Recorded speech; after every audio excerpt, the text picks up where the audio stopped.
On this episode of Wolf Tracks, we'll take an inside look at how the volunteers at the Humane Society do their thing, what the latest fad of text messaging is doing to the young minds of today's teenagers, and how South Kitsap High School isn't the only school in the South Kitsap School District with their own news team. All this and more, coming up.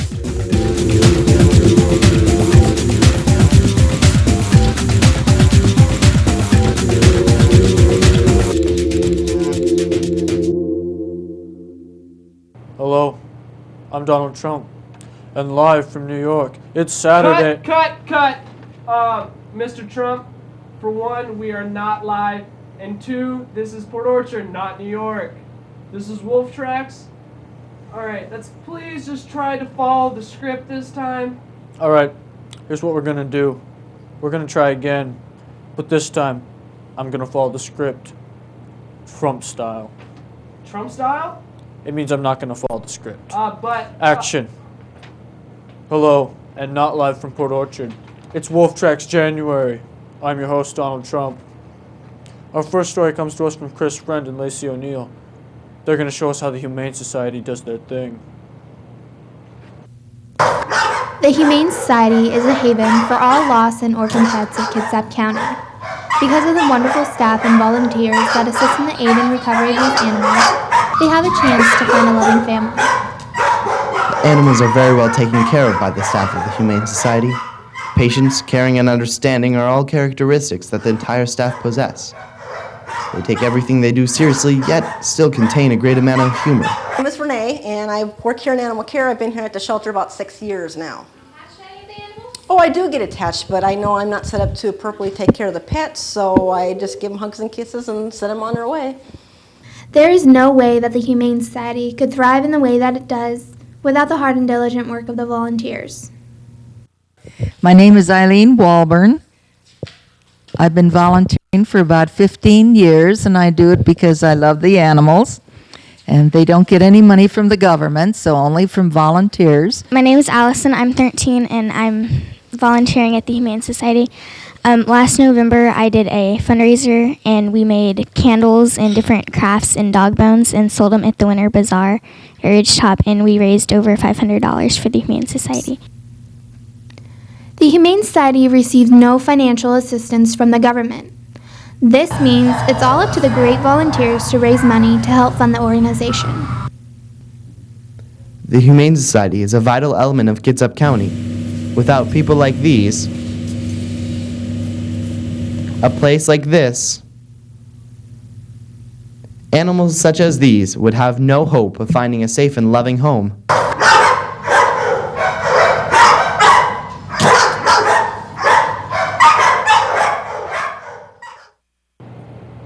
Wow, that last animal reminded me of my hair. Mr. Trump, we're rolling. I know. I was going to tie that into the swim team somehow, but I forgot. Okay, let's just try following the script. Hang on a second. I think it's coming back to me. Yeah. Nope, forgot. Oh, wait. That Humane Society story made my mind swim. Which brings us to the story of the swim team. Chance Campbell's the bad dude who brought us this story. Swimming. For thousands of years, people have swam competitively and for necessity. Today, we carry on this tradition through SK Swim Team. We definitely carry on this tradition well. One glance at the record board shows visitors how well SK swimmers have done in the past. How are we doing right now? The swim team is actually doing really good this year. I'm actually surprised on how good we're doing. We've only lost 2 or 3 meets, I think. So yeah, the other schools are definitely eating our bubbles. We are doing well, but it sure hasn't been easy. Swimmers must go through grueling trials of strength and endurance to succeed on the team. Our practices have been getting easier this year. We usually start out with stretching, and then we'll do a warm-up. Our warm-up lap's probably like, 1,000 meters. And then our main set will do like 5,000 or so. So by the end of the practice, we'll have a good 6,000 or 7,000 meters, and it's about 4 miles. Exercises benefit them in more than just swimming. Let's put it this way. Never pick a fight with a swimmer. These guys are strong, however, is a relatively small aspect when considering how good a swimmer is. Mostly, the best swimmers are those able to push themselves mentally, continuing to strive when others would give up. This strength of mind carries over into their grades, as most swimmers are doing above average in classes.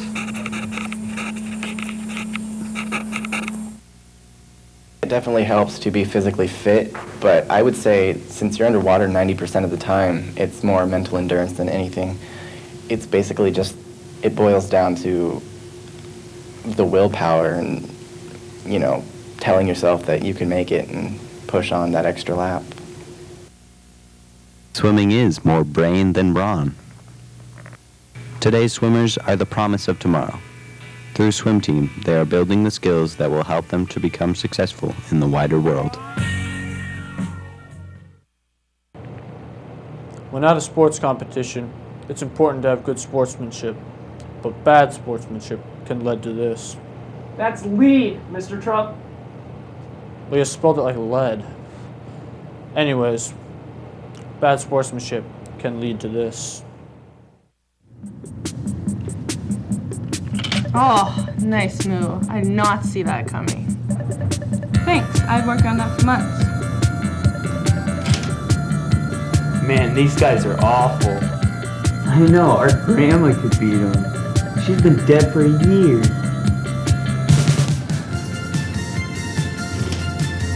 Boring.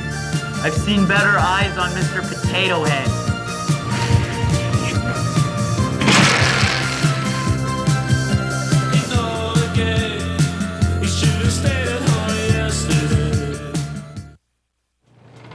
All right, Mr. Trump, this next story is about Young Life. It's an organization that meets Mondays at 7:27 at Givens Community Center. All right, I'm feeling it. I'm gonna wing this one Trump style. Remember what happened last time you did it? Trump style? Action. When I was young, I had a life. It was a young life. Stunning. Simply stunning, Mr. Trump.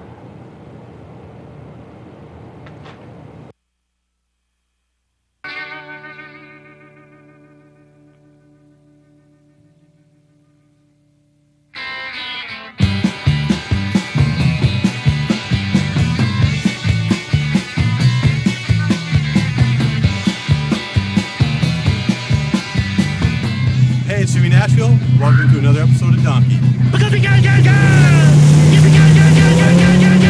At first glance, you would think this was just another mindless MTV show where kids get together and do crazy things for their own amusement.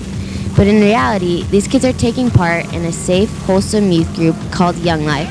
Well, Young Life, I would say most often is a youth group for kids who want to be caught dead at a church. We wanted to give kids adventure, a good time, just show them life, live to the full, and take a few minutes and talk to them about. He called it Jesus story, so let them know what it means. This guy Jesus, who is he? What is God? What's it mean in today's world? Young Life started in Texas in the 40s, and over the years it has expanded into 41 countries all over the world. Even in the small town of Port Orchard, teenagers have been attending Young Life for 15 years. So we know that this youth group has turned into a worldwide organization, but what exactly is its purpose? So at Young Life, we do crazy things and fun things, and we present the gospel about Jesus Christ in a way that anybody can relate to, not in religious terms, in very down-to-earth ways, so that people can check it out for themselves and see what they think. I come to Young Life every week because it's an awesome way to spend your Monday night, and it's like full of fun, and you always have a good time. And you can get to know new people and get to know Jesus a little better. Young Life allows teenagers to find a good group of friends, have some fun, and maybe gain a different perspective on life. What helps them find the sense of optimism isn't only from the friends they make, but also from the trips they take as a group. If you would want to take a trip and have like the best week of your life, then you can go to Malibu, Canada, not Malibu, California, but Malibu, Canada, which is a Young Life camp up in the Canada. And it is just an amazing time. It's like a resort for high school kids. There's like not jet skis, but ski boats with wakeboarding and water skiing and blobs and ropes courses and just non-stop activities. You come home and you sleep for another week because you're so tired from having so much fun. As you can see, this youth group is not like all the others. It has been beneficial to many teenagers through the years and will continue to for many years to come. Ask anybody, they'll say it was the best week of their life.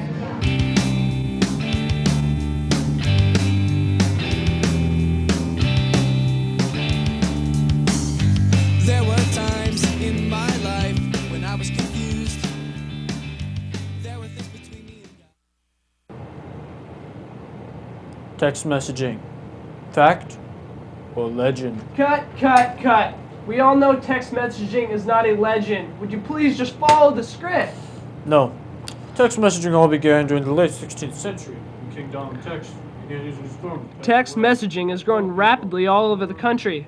Jack Steggy tells us more. As a modern-day teenager, there's certain trends I can't help but be exposed to. But one trend in particular has succeeded in baffling me. Text messaging. I hear about it every day in school, TV, advertisements. But what is it? Why text message when you can just call someone? And what is this crazy moon language they use? When I hear text messaging, I think of opulent teenagers and rap musicians wantonly shooting over-abbreviated clumps of text about where they at each other, while screaming about how great Verizon Wireless is. This perception was gleaned mostly by television advertisement, and as such is, without a doubt, brazenly inaccurate. To find the real truth about text messaging, I'll have to talk to real students with real cell phones that really use real text messages. For real. Recently, text messaging has become something of a trend, a fad. You know, it's become popular. Why do you think people think text messaging is so cool? Definitely the cell phone part of it would be making it cool. It'd probably be an excuse for a student to bring out their cell phone in the class, you know, kind of showing everyone, hey, I have a cell phone and I'm text messaging. Right. I don't know. I don't really think of it as a fad. I just like getting messages from my friends because it's fun to find out what they say. I guess because it's a new thing. I don't know. I do know of one interesting moment when my friend had an incident. His first month of having his cell phone, his dad bought him. And he text messaged his girlfriend all day because it was a little bit cooler than talking to her on the phone. It's like instant messaging, AOL. So he just texted away all month and he's got a cell phone bill. It was for like $700. His dad made him pay all the bill. His dad was ticked. So oftentimes when you see someone text messaging, they'll be using this set of abbreviations that kind of end up looking like a code. You know, you can't really read them unless you know how it works. Could you explain this to me? I would say they're more slang than code. I'd probably have to say that the reason why they look so short is because laziness. Like most people, if they were to write text message on their phone, they would probably put TXT for text, and then message would be MSG. So, why would you text message someone over just using the phone to call them? Because it's like opening a little secret surprise that you don't know what it's going to say until you read it, and it's really fun. Because it's faster and it's easier if you just have one question. I would say someone would prefer to use text messaging over calling on a cell phone because some plans come with cheaper text messaging than it is to actually call a friend. Through a little research, I've learned a lot about text messaging. It isn't the greatest thing since shampoo, but it isn't just some dumb teenage fad either. When used sensibly, text messaging is a cheap and convenient way to communicate with friends. Well, see you later. I've got to go.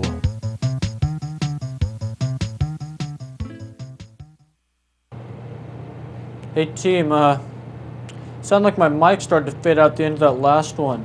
Something go wrong? Oh, no problem. It's not like we had to dub over you or anything. Good, because I was really feeling it. I mean, I think I'm all Trump styled out. Thank goodness. Recently, an NJROTC drill meet was held at South Kitsap High School.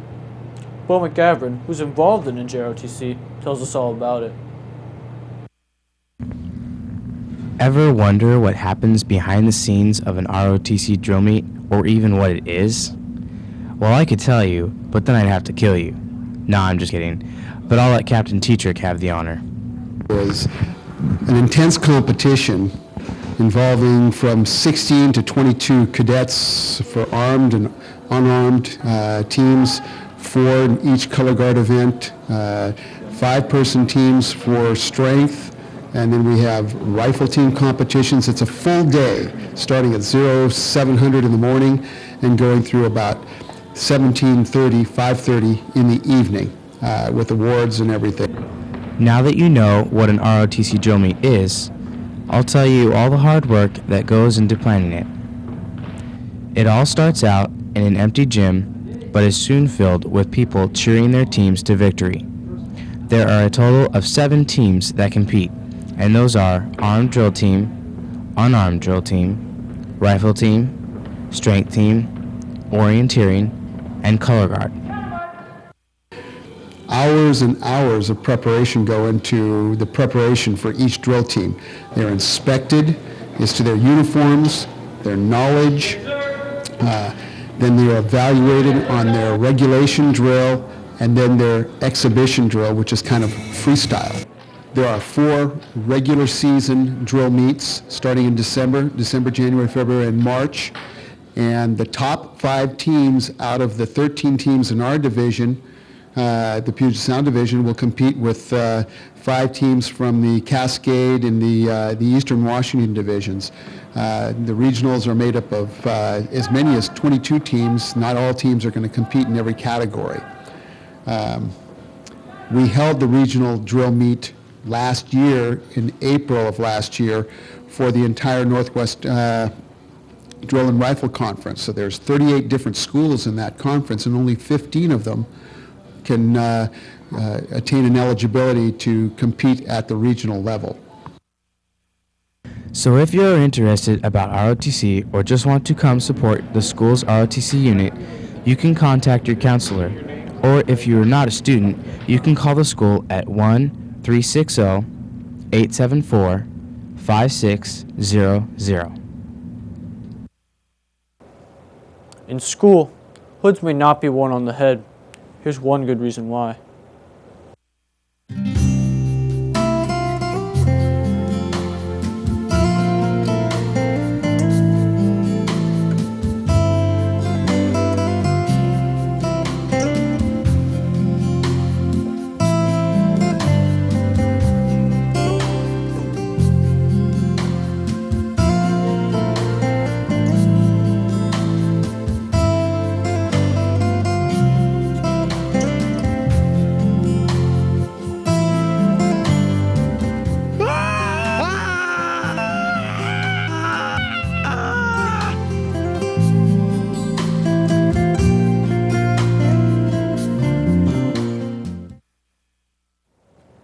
That was just disgusting. And for those of you who thought that receiving character looked a lot like myself, you're terribly mistaken. He's nowhere near as rich or good looking. Anyways, at Mullenix Ridge Elementary School, a group of 4th through 6th graders is now producing the morning announcements. Amanda Kraftcheck tells us more. Live from Mullenix Ridge, your very own video production team, starring Sabrina Escolta and Jake Toma, Josh Askren and Emily Easterday with the weather, Luke Lee on the music. Wow, elementary school sure isn't what it used to be. Look at these cute little kids. They look so professional, like they might even be real news anchors. But don't let them fool you. That's right, these kids are elementary students from Mullenix Ridge Elementary. Last year, Mullenix Ridge started their very own video production program, which allows the students to perform their announcements over a live broadcast similar to the one we have here at South, so the whole school can see it. They have the works, from news anchors to weather people, reporters, and even editors. These kids really know their stuff. The students who apply to be in this course range from 4th to 6th grade. The teachers look for students that would be good on camera with big personalities and lots of animation. They also look for students that would like to be behind the scenes, responsible for setting up and taking down the equipment without supervision. When the students arrive at school, they get everything set up and ready to go, and they can pretty much get the program running on their own. And that's because from the beginning of the year, when we first started working with the kids, we trained them how to set up the equipment, how to sit down and write their scripts. And at the beginning of the year, they needed a lot of support to do that. But as the year's gone on, they've become very independent in being able to set up and take down and get everything ready to go for the broadcast. Since they are in elementary school after all, what kind of topics do they talk about on their news show? We discuss like what we should do for like commercials and stuff. We discussed what we're having for lunch and like events that are happening in our school. At the crack of dawn, early Wednesday morning, these diligent students arrive to prepare skits, commercials, and interviews about the events that are occurring around their school. And on Fridays, the kids come in at 7:45 a.m. and immediately set up all of the equipment. Some students go online to research the weather, while the anchors write their scripts and mentally prepare for their big debut. Good morning, Molinex Ridge Eagles. I'm Jake Toma. And I'm Sabrina Escolta. Today for lunch we will be having cheese omelet, biscuit, choice of cereal, and serve yourself fruit and veggie bar. Did you know on today's date, in 1928, Walt Disney debuted his talking animated cartoon, Steamboat Willie? By taking this course, it allows students to develop new skills and expand their educational studies. Well, they're learning how much kind of time and work is put into putting together a broadcast. I know that they came to us not knowing anything about the equipment, and now they're able to set it all up, and there are many cords, and they're able to put them all together themselves. We don't really need to be there. The only thing we're there for is to kind of keep them on track. Not only do the kids in the video production class have fun, but the students of Molinex really enjoy watching their fellow classmates on the news show. I like having to see all the people, and it gives everybody who's on the team a good chance to participate in something different. They tell you more things, like on the intercom they don't tell you about the weather, and they tell you everything that's going on, like about the wild words, and they actually get to show you pictures of what's happening. I like the part where they just tell current stuff. These kids really take their job seriously and have tons of fun in the process. Okay, now you have to admit, if it wasn't for their size, you would probably get them confused with Dan Lewis and Kathy Gertson.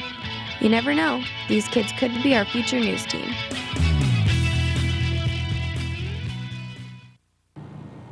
Alright, that's all the show we got for you today. I'm Donald Trump. Peace, babies. Mr. Trump, you said you were all Trump-styled out. One more time. You know what? I'm tired. I'm firing myself. You're fired. Peace, babies.